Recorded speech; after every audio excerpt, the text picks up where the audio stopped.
Hey guys, welcome back to the channel. In today's video, we've got Andrew back on. I'll let him tell you about the new position, his new title, because I feel like it's different every time we catch up. But hopefully, hopefully we can dig into a bit of stuff around marketing, content production at Illuvium, talk a bit about the land sale, Illuvium Zero, Illuvatars, cover a bit of everything and get his wealth of knowledge. Andrew's always very knowledgeable. I like the way he just thinks in the space in general. So it's always handy to get some insights. But Andrew, welcome back. Glad to have you on, mate. Great to be here. Yeah, my role at Illuvium is constantly changing. This was the exact same thing that happened that we were talking about before the interview, that Web 2 company that went from literally two dudes in their bedroom playing video games to a publicly traded company. My role with that organization changed, I think, like 8 times over the course of 8 years. And that's really my fault, honestly. But because I'm always wanting to go where I'm most needed and where I'm most, where I can contribute the most. Yeah. And in a startup situation, that changes rapidly, especially when you're in a startup like Illuvium, that's a rocket ship blasted off to Alpha Centauri, and you're just holding on for dear life for the ride. I literally tell interviewees that are interviewing for marketing positions, that's the way it is here. And they're like, oh yeah, I like startups. Yeah. I'm like, this is not a startup. Yeah. This is a startup with like 6 Elon Musk rocket boosters going to Mars. You're going to blast past Mars and go to uncharted territory. And they're like, oh yeah, we'll see. So it's a wild ride over here. But now I'm the host and executive producer at Illuvium.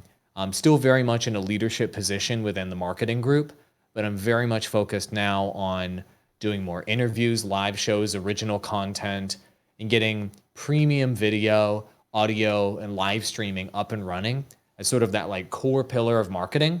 That really has slacked a lot when I became the head of marketing because I had to run everything. Yep. And so I feel like I was doing kind of a par-ish job at everything in marketing and not doing great at any one particular area. And so I made the decision to move out of the head of marketing role into this host and executive producer role because I feel like that's how I can best contribute right now to Illuvium, is to do great originals, premium video, premium live, premium events, do more media contact and expanding our media reach. That's like my specialty. I've been doing that for like the last 14 years. And Kieran is operating as our CMO right now and is hiring ice cold killers like me to fill the other director level role positions on the marketing team. So we can have people like me that he doesn't even need to talk to me. I just go do my job and do a good job. Yep. He's currently hunting, and I'm currently hunting people like that to join the team. And that's been the theme from obviously just conversations. That's been the theme of Illuvium the whole way along. They're not just hiring, foot workers, like they're actually hiring people of specialities. Like I remember Grant always talked about it with his art direction and stuff like that. He wants people that are just going to do it and not need hand holding as such. But with that, when you made your tweet, you made a little video talking about the change of the role. I thought you looked happy. Speaking to you before this, I think you're definitely happy with the change of position back into something you're more comfortable with. Because for those that don't know, your background started in content. You can give the background on. We've had it before, but just give a brief overview because you just sound like you're a lot more happy in your space. I'm so much more happy, man. My creative juices are flowing. So before I joined Illuvium, I produced 10,000 gaming videos and live streams on YouTube and around the internet, from professional esports content for Blizzard to just guide videos on video games I was interested in for big media brands like the NBA, down to my own personal channels doing a tutorial on how to set up a microphone, you name it. I am happiest building a media team, producing content, being on camera. It makes me happy in my heart. What does not make me happy is spending my entire day doing meetings, team management, processes, budgets, spreadsheets, analysis, reporting, and basically not doing anything creative. That's basically what CMOs do, by the way. They just eat crap all day and just deal with problems. And I don't want to just eat crap all day and deal with problems. I want to be a happy person. And so I'm 100%. So happy I'm in this role, man. And I just feel like you guys are going to see a lot of killer work coming out of the marketing team now. I feel like I got rays of sunshine just beaming out of me now that I don't have to be in that role. I'll be honest. 100%. And now that you're past it, we will go back and touch on it because you were the head of marketing for the land sale and stuff like that. Yeah. $72 million spent on the land. Not too bad, right? Is not a bad result. Were you happy with the way the marketing went? Because I know I've heard you speak before about, originally the plan was let's market stuff to everyone in the world. And then it sort of narrowed down into that Web3 space because we are really still incredibly early at the moment. So how did it go? Did it go the way you planned and the way you'd hoped it would? Yeah. So for the land sale, we were number one, understaffed. We had a lot of new staff that we had brought on board who just had to dive straight into doing land sale. That was an issue, and it created coordination issues and us having to narrow the scope of what we were doing for land sale marketing down. That's number one. Number two, I feel that the original content that we did around marketing for land sale was good, not great. And it's because I wasn't able to focus on that. We could have done more, especially on the live streaming side. And also we should have made a hype trailer like the one that we made for Illuvatars for land, and we did not. And that was a strategic error. We're not making that mistake again. And then number three, we had to set up with the land sale a lot of processes and contacts and everything from scratch for the marketing team, specifically for the land sale. Yep. And so that meant that we were kind of doing our first run on a lot of things like advertising, on booking a lot more influencers, on basically everything, really, when it comes to marketing a bigger campaign with this team. And so for that reason, the execution was just kind of like, okay, not great. Yeah. And so overall, I feel that the marketing was like a 6 out of 10 for the land sale. Like, it was a little bit better than par overall, and I think we did pretty good, but there's a lot of room for improvement that we're taking those learnings into Illuvatars and future sales and product launches and what have you. And Kieran and I have really honed in on, we've had some very serious conversations, many of them very heated, about what we could improve on. And at the end of the day, what I discussed a moment ago is the biggest fix, which is bring in the best of the best, the ice cold killers of marketing. We just got a big offer in on a director of digital marketing who's going to be starting shortly, and a director of PR and editorial. And these people are top class. Like the level I'm at for gaming video, I don't know anyone out there who has like the level of experience I do in this space. It's just a very specialized experience I have. We have those types of talents in these other areas that we're bringing in, and I'm really excited. So to see them run with these areas, written content, PR, and editorial, to see them run with digital marketing, advertising, funnels, websites, and conversions, those types of areas, they're so critical to marketing. And by having senior people that have like 10 plus years experience doing this at the highest level is going to make a huge impact versus having more junior people that you have to hold their hand and that type of thing. So, really excited about that. 100%. And yeah, with the land sale, because the one thing that I also thought, just to nitpick, missed was we didn't get any real info on how it could be like gamified in the land sale. So like me before the land sale, I wasn't that excited about it. It seemed more like just an investment type of thing. I didn't realize when you minted plots, you were going to get randomized features on the plots of land, like that gamification of it. I don't know where I missed that, but I was like, that is something I absolutely love. And once I found that out, then I was right there in the land, and I was like, that is cool. So I think with the Illuvatars, you're obviously going to show that side. Obviously, if we're going to have, different types of boxes, you got all the accessories. It's much more of a Illuvatars feels like a much more of a game or a, card opening event for people that like that type of stuff, which is me. And I think we're going to have a lot of fun with the Illuvatars moving forward. But just to touch on the land, because we were still on it, the tier 5 sale, is that do you know anything about that and any plans on marketing, making it a big event, obviously content with yourself for that? That was a big disappointment for me from a marketing perspective. So a lot of people told me for land sale, where was the big exciting moment? Where was the hype? And I had planned all of that around tier 5 land sale. Yep. I had a big event planned with a massive announcement that was PR worthy. And Kieran helped me with that one. And I was really excited to surprise drop that on everyone as we did like a live auction type of thing with tier 5 land for this insane hype PR moment and newsworthy moment at the toward the end of the land sale. But unfortunately, we did not get to do that. And so the land sale just kind of went along. Yeah. We didn't get to have that crescendo there at the end that made it a big story. So what's up with tier 5 land and when are we going to do that auction next? I just need the final timeline from the team.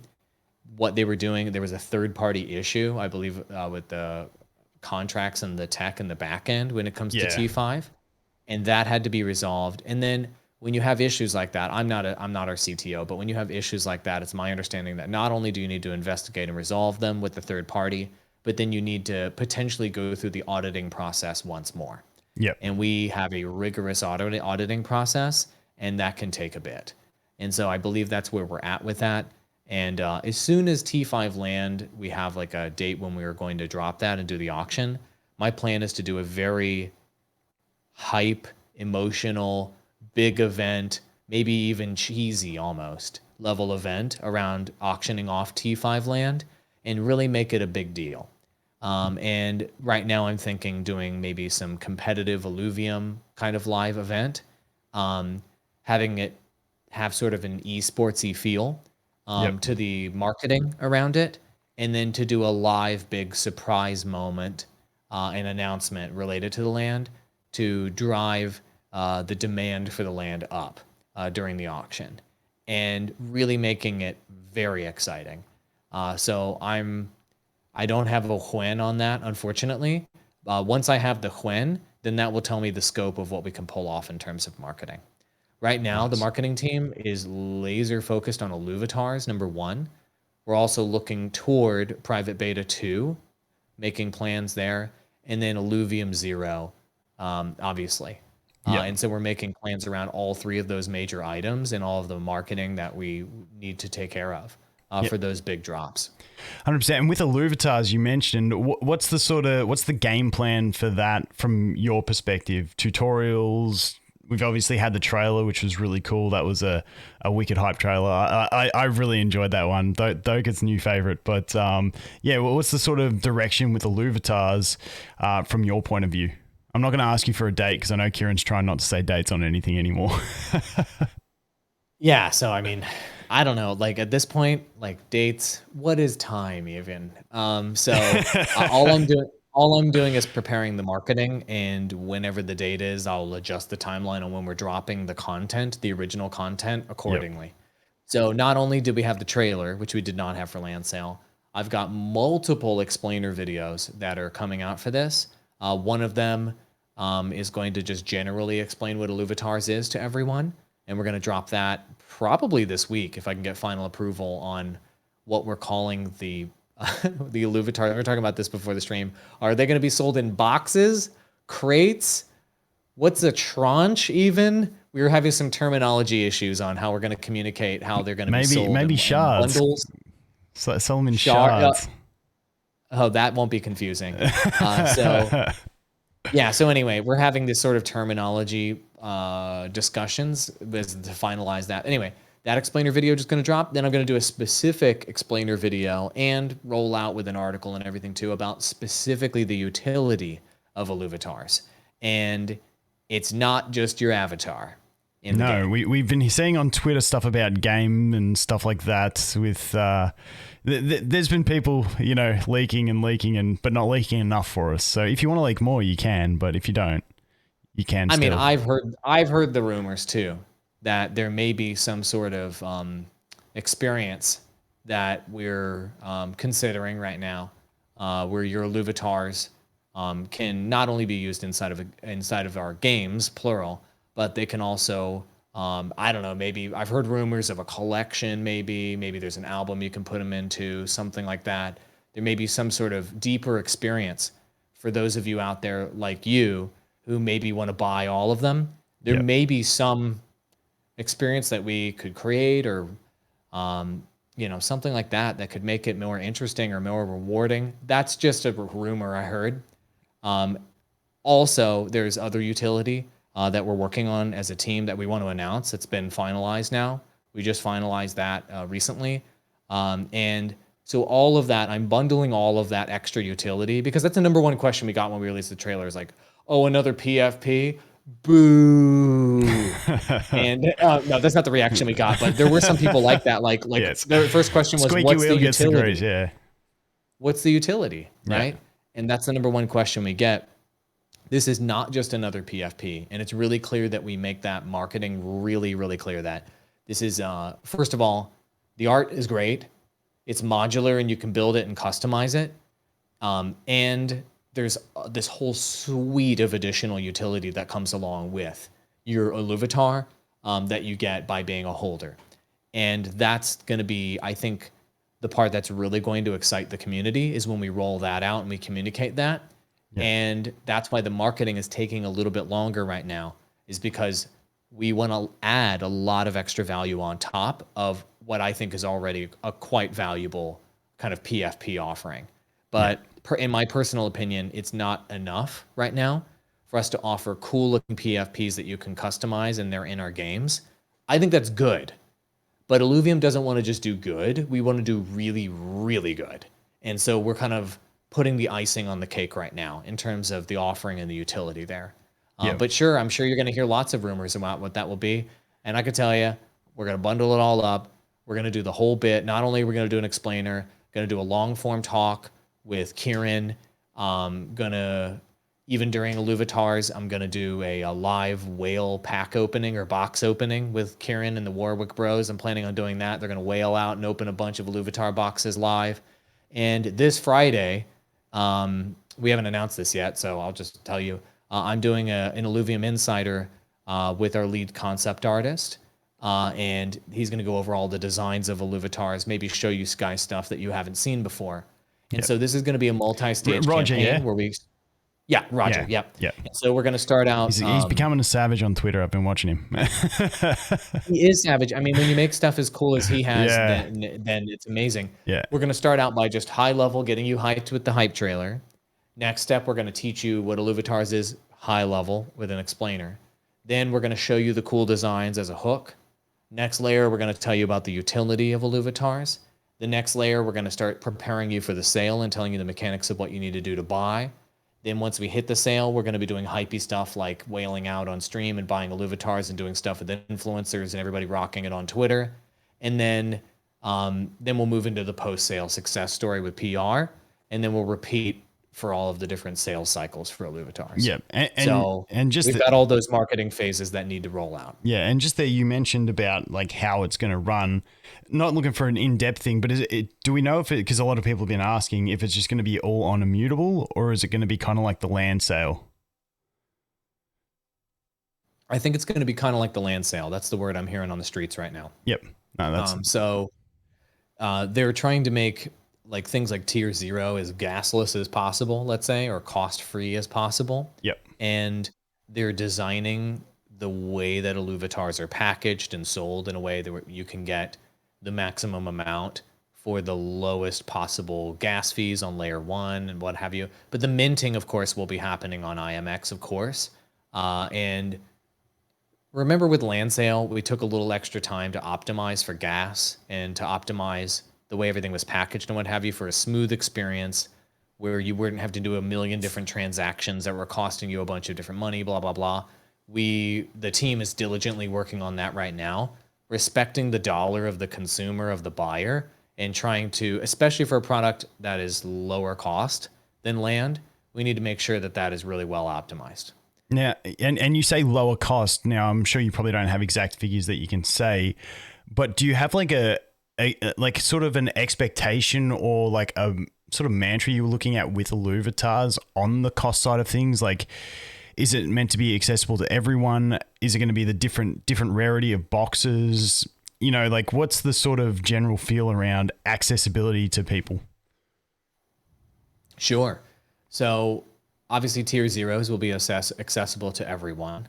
Get all of them, by the way. You'd be dumb not to. Yep. And they'll be as close to free as possible. Personally, I would like tier ones.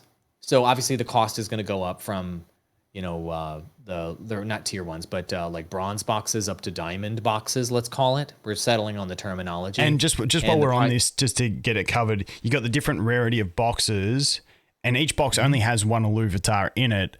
But that base Illuvitar has different rarities around like the background and stuff like that. Is that how the basic functionality, like what's the incentive to buy the rarer box is what I'm trying to get at. That's correct. That is the case. So you're going to have different expressions on your Illuvitar, and you're going to have different background rarities on the base portrait. And as the different tranches are rolled out, the first tranche is going to be the most popular alluvials, and then subsequent tranches will be less popular ones, I guess we'll call it. Tranche being like the wave, like the first few that get released. It's a tough word for me. Look, talk to Aaron about the word tranche. Aaron loves words. Yeah. He loves words. So it's a wave. Yeah. So the first wave is popular alluvials out the gate. The other ones are less popular, but still cool, obviously. Yeah. And yeah, the incentive of buying the more expensive, let's say boxes, is that you're going to have the higher tier base portrait and higher tier accessories. And when you bond all of those together into your final Illuvitar, this is going to determine the rarity of all the accessories plus the rarity of the portrait layer is going to determine the rarity of the final Illuvitar during the bonding process. And all of those NFTs that you're combining into that one super NFT will be burned. Yeah. And so there's a sort of deflationary mechanic built into Illuvitars, which is really fascinating. I really love that. Everything is kind of it's not just soul bound, if you will, it's literally burned. Yeah. Which is really, really cool. So it would just become people are going to want.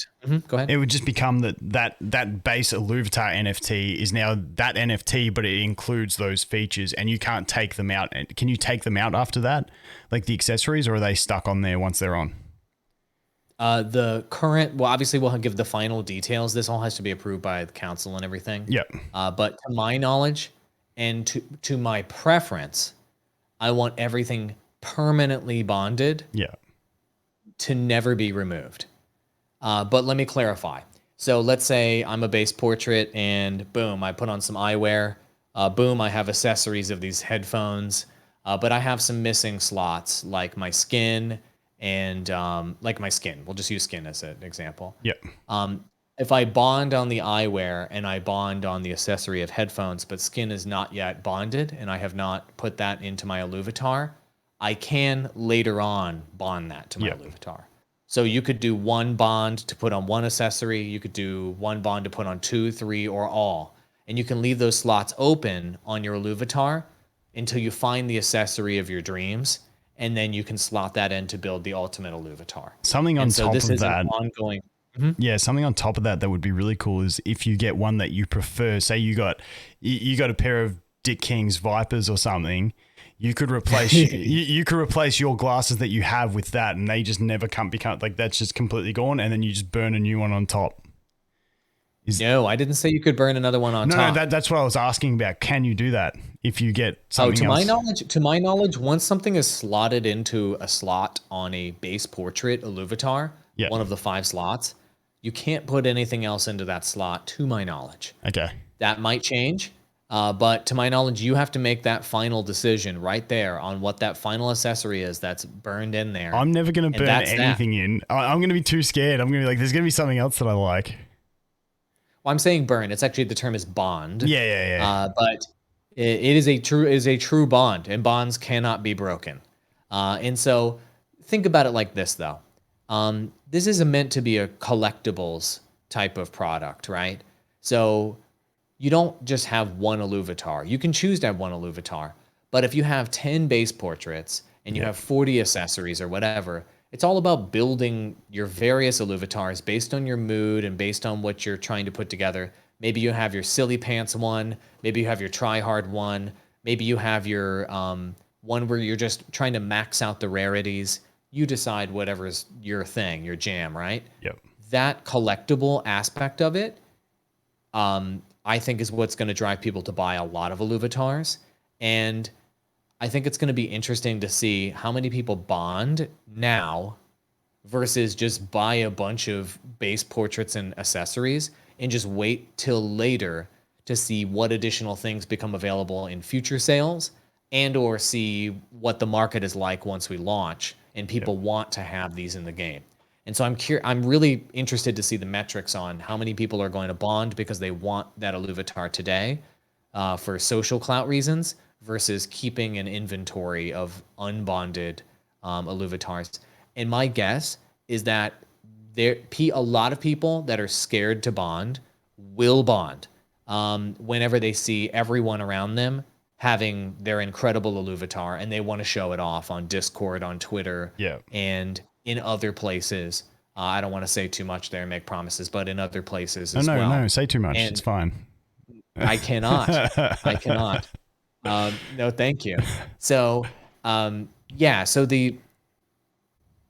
I think the social kind of I would call it social pressure or like the excitement, let's say, of everybody doing it and other people having theirs, and you're wanting to have yours, ETH Lizard style, but to a greater extent.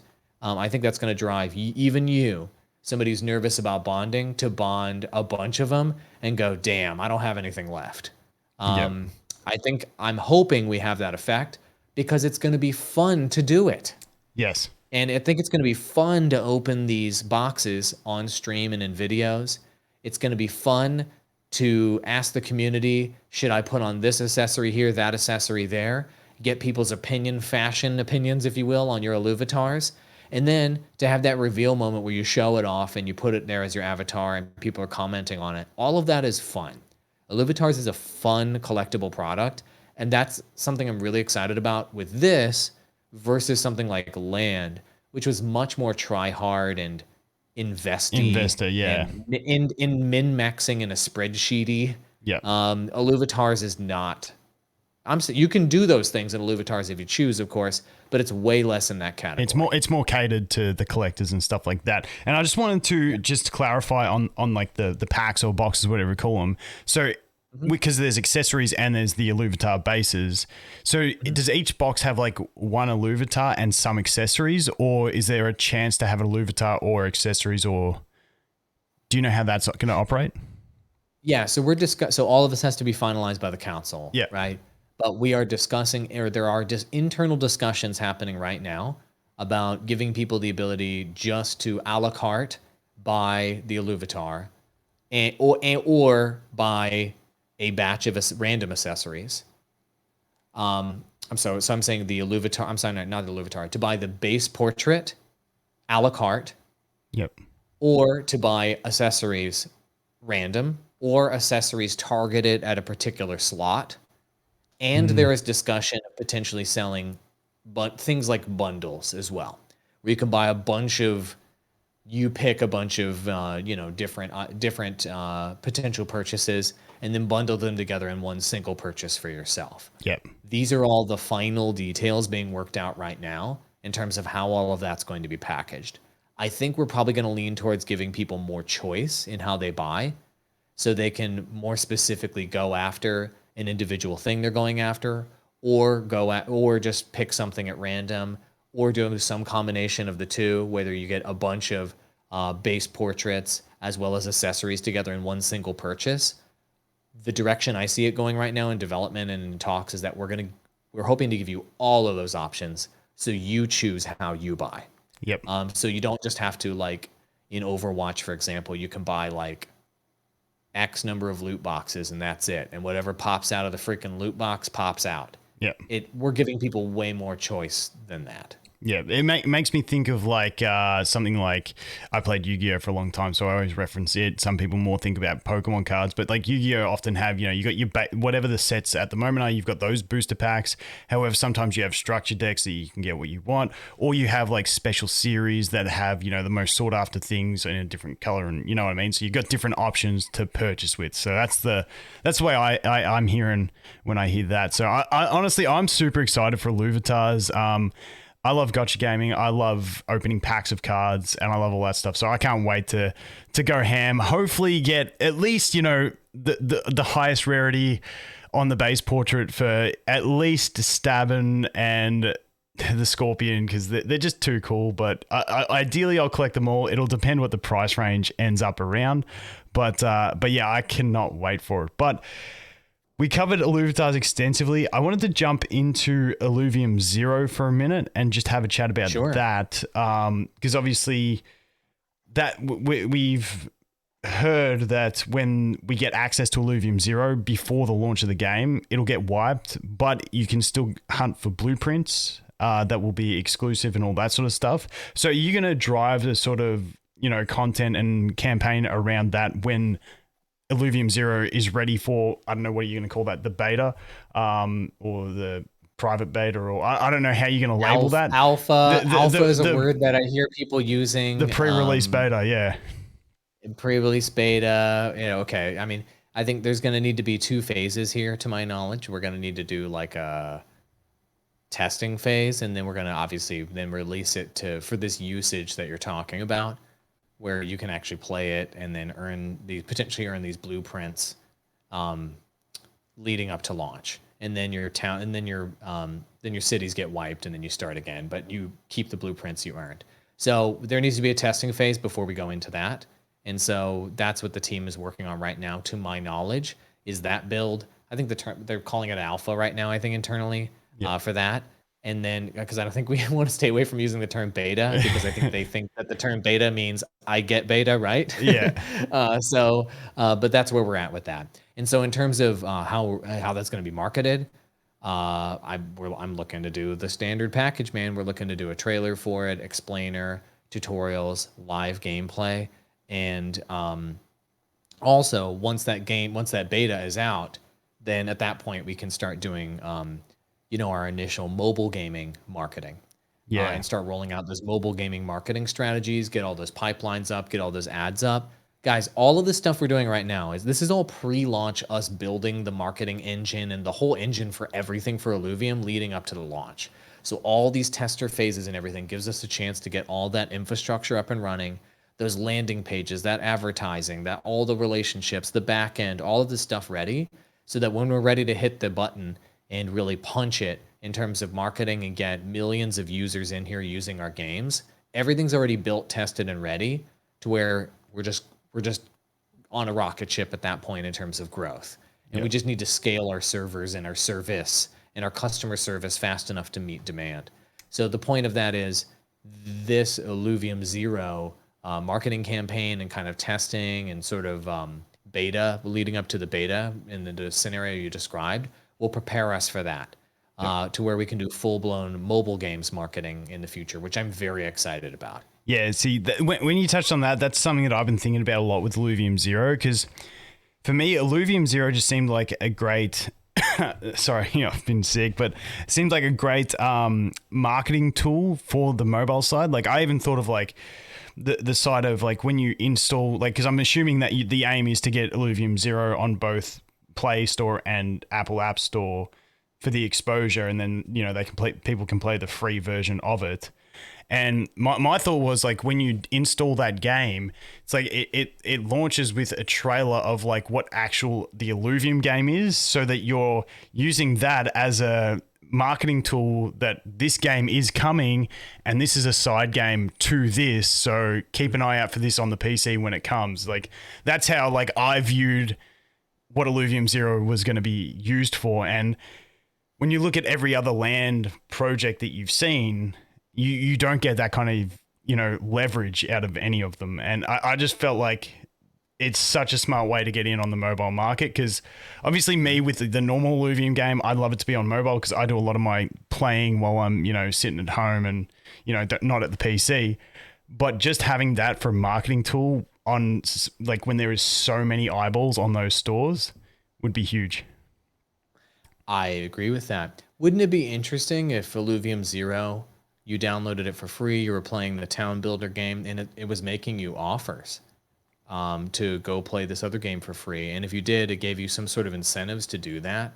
That would be interesting. I like it. Yeah, it'd be interesting if we ran advertisements and got people to download it for free, and it gave them rewards in the game, and they would need to create an account, obviously, and maybe connect a wallet to redeem those rewards somewhere. That would be interesting if it did that, huh? That'd be very interesting. I like it. I Yeah, like that'd it. be so interesting, wouldn't it? Yeah, you've got me covered. But yeah, I literally just thought of it a way to show the actual game. But yeah, that sounds like some good stuff. So yeah, Yeah, that's the I think it's stuff I gonna be want to do with it, fantastic. and that's the kind of marketing stuff. So we have this director of digital coming on board, and this is the kind of stuff that she's going to specialize in and focus on. And I've got all these ideas I came up with as head of marketing on what we're gonna do with Illuvium Zero, and I'm gonna tell her, here's my best ideas. You can take them or leave them, but I think this is what you're describing. We're on the exact same page.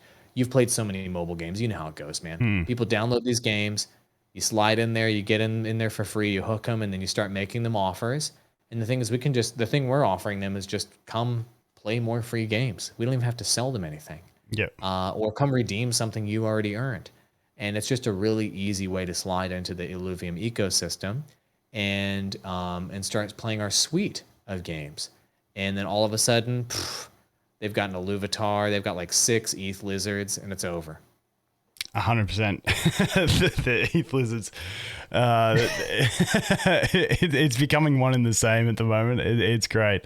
But yeah, with that, because like when I look at Illuvium Zero as well, you're not looking at actually like when the first phase of it comes out, is that going to be just like an APK download type thing for people to get into, people in the community that have land and want to do that sort of play, or are you actually going to push it onto the stores earlier for that exposure? That's just something that I get curious about because it feels like almost would be too early because you'd be engaging with Too people. early, in my opinion. Yeah. Too early, in my opinion.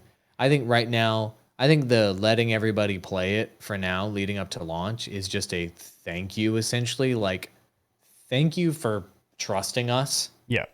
Number one, thank you for buying land before the game was available to play your land. Thank you.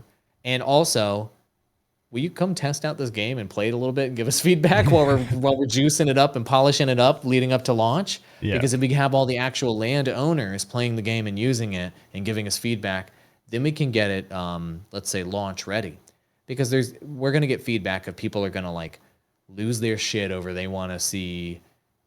Like they're gonna be like, show me the mega cities or whatever it is, and they're gonna be screaming that they want XYZ feature, and that is going to command us to prioritize those features leading up to the full-blown launch of the game, and that's good. And the fact that people can earn rewards while doing that testing is so Web3. Yeah. That's the most Web3 gaming thing I've ever heard, right?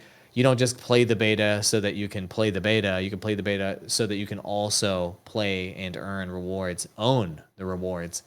That's cool. So I would love in the future for that sort of thing to be a model in this space where anytime you're playing a game or demoing a game and providing feedback to a developer, you're providing them value. They in some way can provide you with value with something that you can own in exchange. And it doesn't have to be something super high value, like in this case, the blueprints. It could be anything at all. But I love that value exchange even during the testing phase.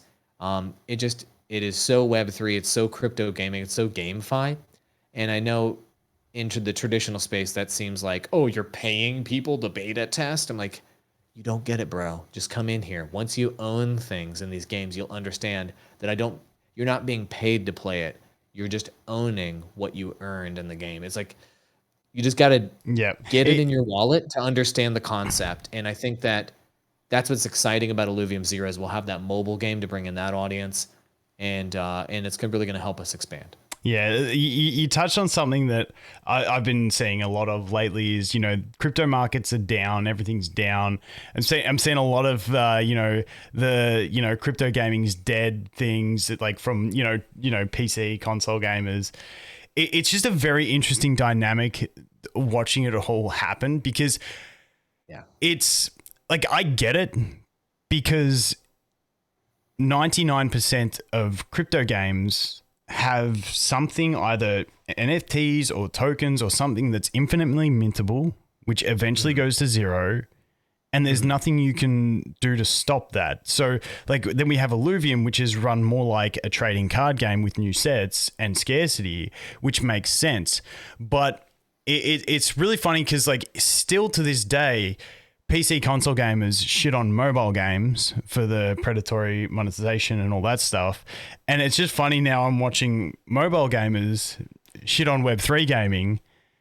And the big flip for me is it's like, no, but you're actually getting to own some stuff. However, at the moment, I haven't seen a good implementation. So it is going to take something like an Illuvium, and then it's going to be a learning curve of, this isn't like the free-to-play games that we normally play.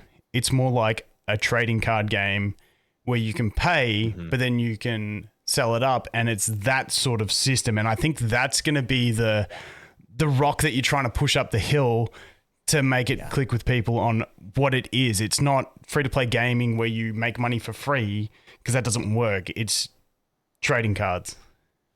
Yeah, I don't view it that way. I think you get it because you're covering this game day in and day out. I think the analogy to, like, something like Pokemon trading card game or Magic the Gathering is great for this space in general.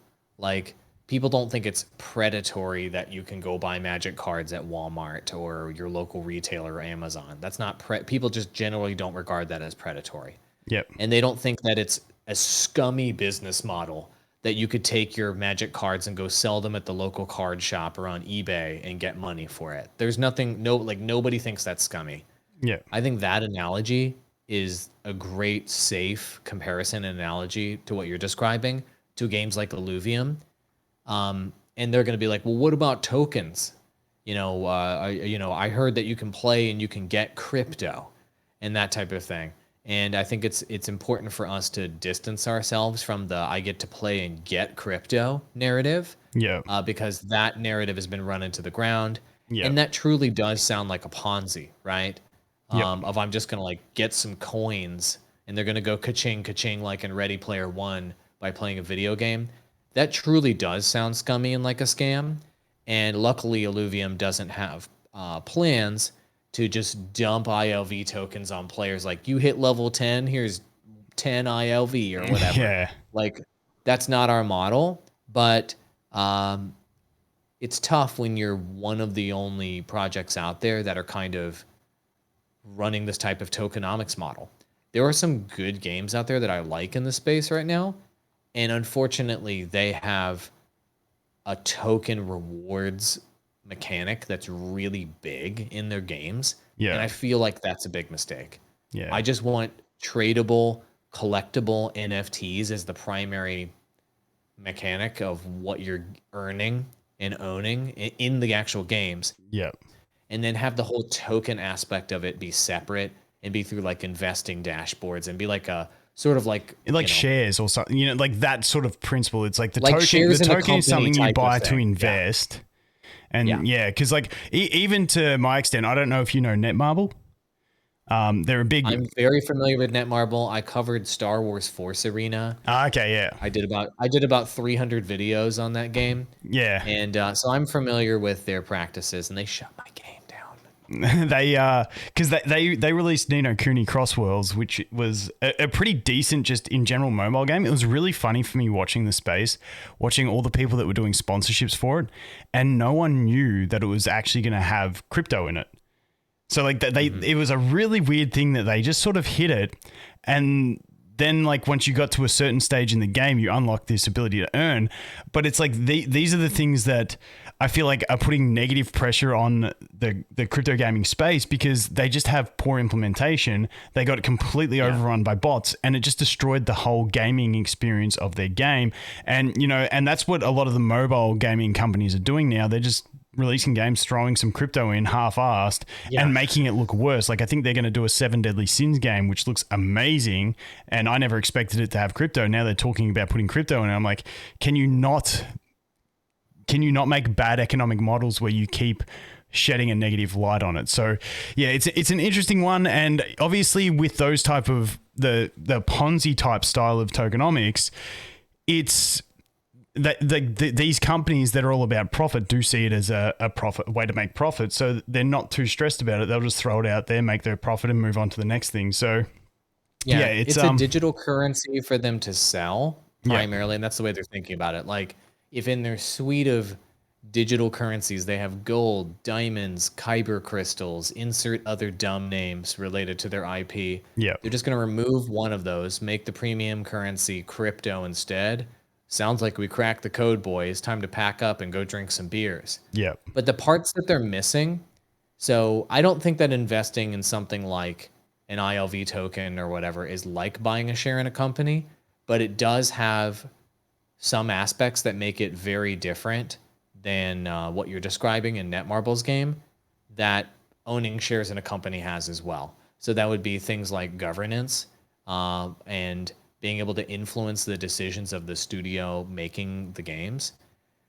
If you're a shareholder in like EA, you own stock in EA, you kind of get that sort of like you would get to attend the shareholders meetings and you get to vote on things, but you basically have no say really because the pool of shareholders is too large and the executives are really just trying to keep you at bay.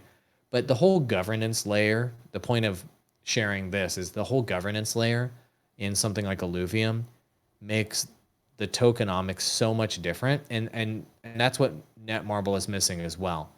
When when they sold these or when they gave you the crypto in the game, if it gave you the ability to vote on future game features and to maybe get more involved in the company or to have a stake in, I don't know, Netmarble's actual development or like their original IP or their code even, and get like a deep piece and get deep in there, get your hands all in what Netmarble is as an organization, then having that token might be something interesting and valuable to consumers. Yeah. Illuvium went that direction, and not only can you deeply own, if you will, you can own the entire protocol on a basic level. And so they're kind of coming at it from this like surface level perspective, trying to go down. And Illuvium is already as deep as possible and is coming up. So it's a totally different approach. I think that Netmarble approach is a total fail. It's totally predatory. And, I hope that those types of models are not adopted by people, and that doesn't give a bad impression or a bad taste in the mouth for NFTs and for this whole space in general. But you know what? It's too late. I watch a lot of my top creators right now. My most trusted top creators that I like outside of our space, in their videos, man, they're saying metaverse is dead, NFTs are dead, crypto's gone, and that type of thing. And these are smart people that follow tech that think that right now. And so I think that it's going to take a while, maybe years at this point, for the larger mass market to believe once more in the metaverse dream, to believe once more in the NFT dream, and to understand that this is something real and legitimate. I think it's going to take a bit. I don't think we have some bull run coming around the corner. Like, think about how bullish it was last run, man. You had every tech company in the world, Microsoft, Facebook, Bethesda, you name it, all the multi-billion-dollar corps saying metaverse, metaverse, metaverse, metaverse. The headlines on all the mainstream news is Sandbox, Decentraland, VR headsets, Ready Player One. Is this coming true, says your local news? That level of hype and adoption and people listening, it's going to take a while to get there. And you're going to see some scumbags like Netmarble try to cash in the meantime. And hopefully they get stomped out. Yeah, 100%. I got one more thing because it was sort of related to what we were talking about earlier, because I like your insights on this sort of stuff.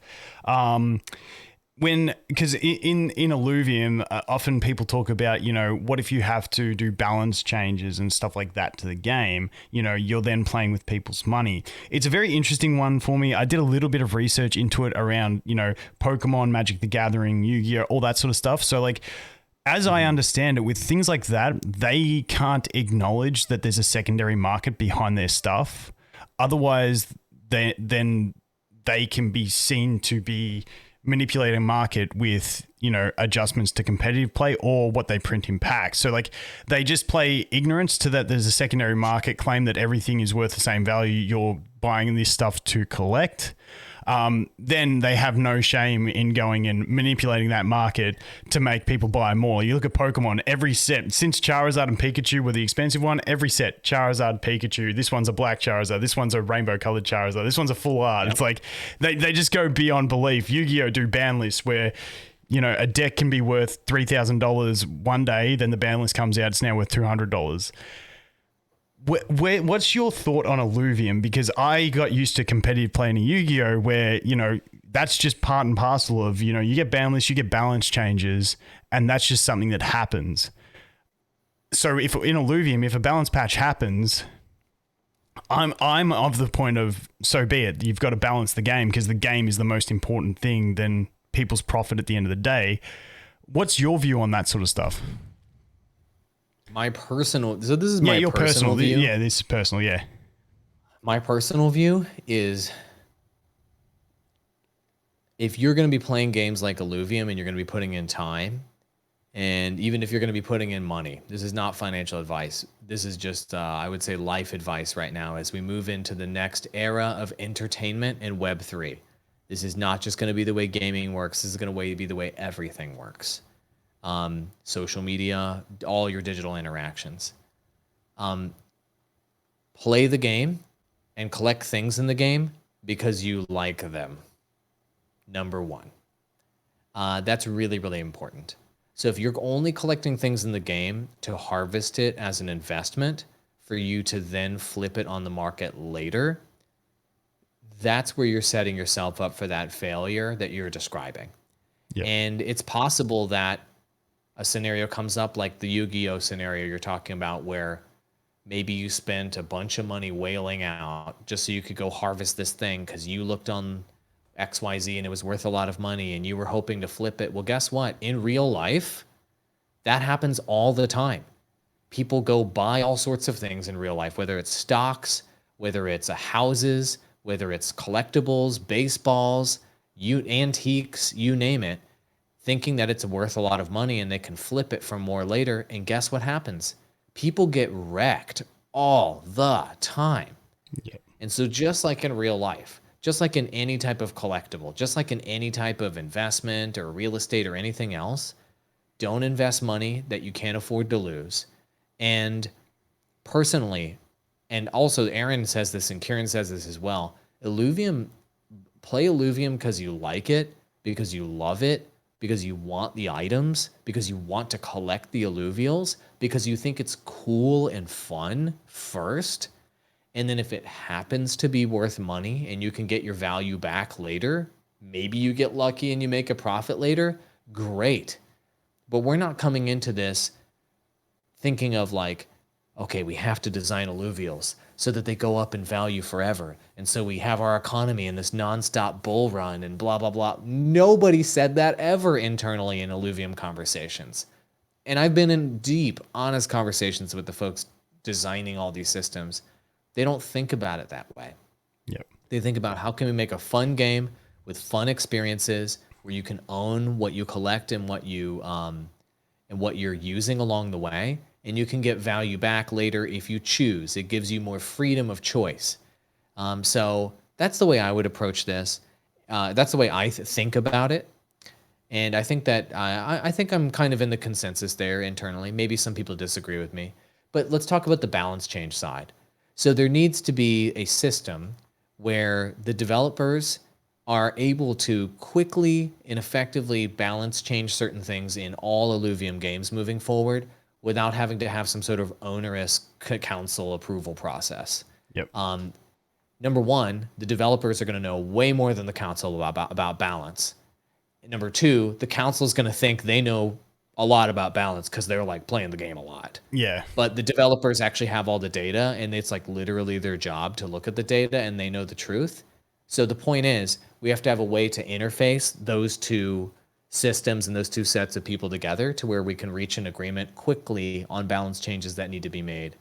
And so I think a way to do this is to create a set of parameters and limitations where the council approves certain types of balance changes within certain parameters to be allowed to be made by the developers to keep the game viable, to make sure that competitive is good, that people are having fun, etc. But you can't go outside those set of parameters unless the council approves you going outside those parameters. I think a system like that could really be good. Yeah, I like That way, that the sort of system. community or Yeah. the investors, the community, investors, the council, whatever category people are in, gamers at large, can voice their opinions, can have their opinions represented by the council on things like game balance. And then the council can set parameters on what they think should be changeable or allowable in terms of game balance. If that sort of system is implemented, then a deck getting zeroed out one day, like you described in Yu-Gi-Oh, being flat banned and zeroed out, the council could say, you're not allowed to zero anything out. Sorry. Yeah. You can maybe nerf some You things know, and buff adjust other things. numbers, adjust, yeah, that tax Correct. speeds or, numbers and yeah. Because Yeah. because things are being controlled by the people, by the users, and so you, as the user, in this case, you can look out for your own best interest. Whereas in the example of Yu-Gi-Oh, they zero out an old deck to make the new ones more valuable for the profits of the company only, and the Yeah. user doesn't get input on that process. And so that's the huge difference here. Is that going to be a nonstop balancing act? Yes.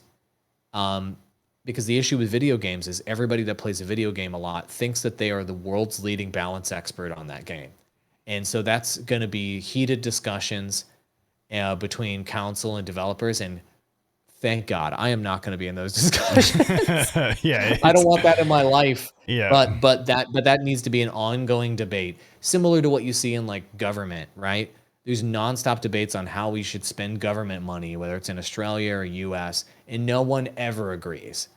Yeah. Good. I'm glad no one ever agrees. Yeah. You should never agree on things like game balance. You should never agree on how the government spends money, as another example. You should have representatives fighting each other over what they believe. And at the end of the day, that makes the final decision stronger because it was challenged. And anything that goes through in that scenario, or most things that go through, are usually the strongest idea. Yeah, definitely. That was a great. I like that idea of having parameters because I do think some level of freedom is necessary for just the smooth operation of the game. But I like that idea a lot. But we're up to about an hour. I don't know if I came up with that idea or if somebody told me about that idea. I You'll don't get a know. DM from them. Don't worry. Yeah, Quit they'll give me a stealing DM. But I think stealing my thunder. I like that idea. I Yeah. forget whether somebody pitched that internally or mentioned it at or whether I just came up with it myself. But I think that the point is there needs to be a collaboration between parties, Yeah. and the developers can't have the council approving every single balance change. Or guess what? That game is going to be broken. There's going to be a character wrecking people, and it might take days to fix the problem. That's Yeah. not viable, right? No, 100%. Like I said, we're up to about an hour. I just want to ask you one more thing, a bit of a fun one on the way out. What is it that you are most excited about for Illuvium pre-launch, like coming up, whether it be in stuff that you're marketing, stuff that you're looking forward to just from personal level, stuff like that? I'm looking forward to two things. I would say number one, Overworld. I think Overworld is the hook for Yeah. Illuvium. It is gorgeous. So Grant has done these private sessions with me. He's like, "Hey, Wall, you up?" And I'm like, "Shit, it's like 11:30. Okay." And then he's like, he's up at whatever time. It's like in the morning for him. It's the middle of the day. He's like, energy drinks deep. He's like, "Check this shit out. Is this not fucking bananas?" And he's showing me these worlds that you guys haven't seen yet. Yeah. He's showing me like, "Look at these assets right here. Just isn't this fucking crazy?" And he'll take me under, and there's like these giant bones under this mountain with mist coming out, and I'm just like, holy shit. I'm like, can I show this to someone right now? And he goes, no, this is dog shit. We have to do this to make it better and that to make it better. And so the reason why I'm sharing that story with you is um, even the overworld footage we shared today, or not today, but recently, Yeah. um, not even, it's not even there. Yeah, I've got Grant and Kieran, Grant's coming on they tomorrow told with me me. like, yeah, they told me like, don't promote that footage too much. They told me that literally. They're like, go ahead and release it. Everybody needs to know what we're working on. We want to be transparent. We want people to see what's in development. That's our thing. Don't promote that footage too much. And the reason why is that it's going to be better and better and better. And there's so much more to put in that overworld. And that is the hook, I Yeah. think, for Illuvium. When people see that ranger jumping around, the world's being gorgeous, collecting stuff, and seeing that relatable experience look as good as the games you normally play. I think, and it's also that avatar type of wild, fantastical, bright colors type of appeal.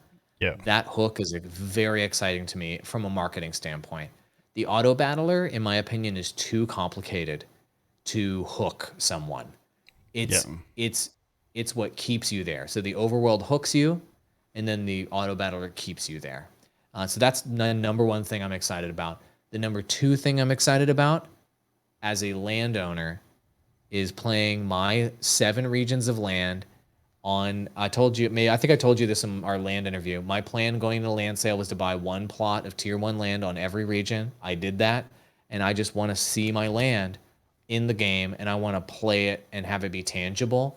I'm really excited about that experience, being able to swipe between my lands, see all the different landscapes, and being able to finally have that metaverse experience I've always wanted of experiencing a piece of like digital land that I own. I just want to know what that feels like and what that looks like. To me, that's personally very exciting. Yeah. So those are the things I'm personally excited about. I think a Luvatar sale is going to be like a blast, and it's probably going to be the most fun thing for me to market as my job. But personally, I'm Overworld and Illuvium Zero are the ones that I'm like super jazzed about. Awesome. Pretty much the same over here. I'm dying to see some Overworld and get my hands on it hopefully one day, because it's like you said, it is that hook, and I think the nostalgia level of it for a lot of people will be huge, and yeah, I think it's going to be wicked. But I'm not going to keep you any longer. We've gone for a pretty big one. As always, dude, it's great to have you on. I love your insights, wealth of knowledge. I'll leave a link to your Twitter in the description. So if you guys want to follow Andrew, make sure you jump over there. Always some interesting insights. I like the video clips, the recording ones. They've been my favorite that you've been putting out. So keep them up. But I'm going to do a lot more of those. Now that I'm in this hosting type of role, I'm going to do way more original content there. And so I'm going to be ramping it up significantly. beautiful. So thank you for sharing too, by the way. I appreciate it. Getting that Vulcan bump. No, I'm nothing on Twitter, man. I don't do that stuff very much. But as always, dude, thanks for coming on. Really appreciate it. Adios, amigo.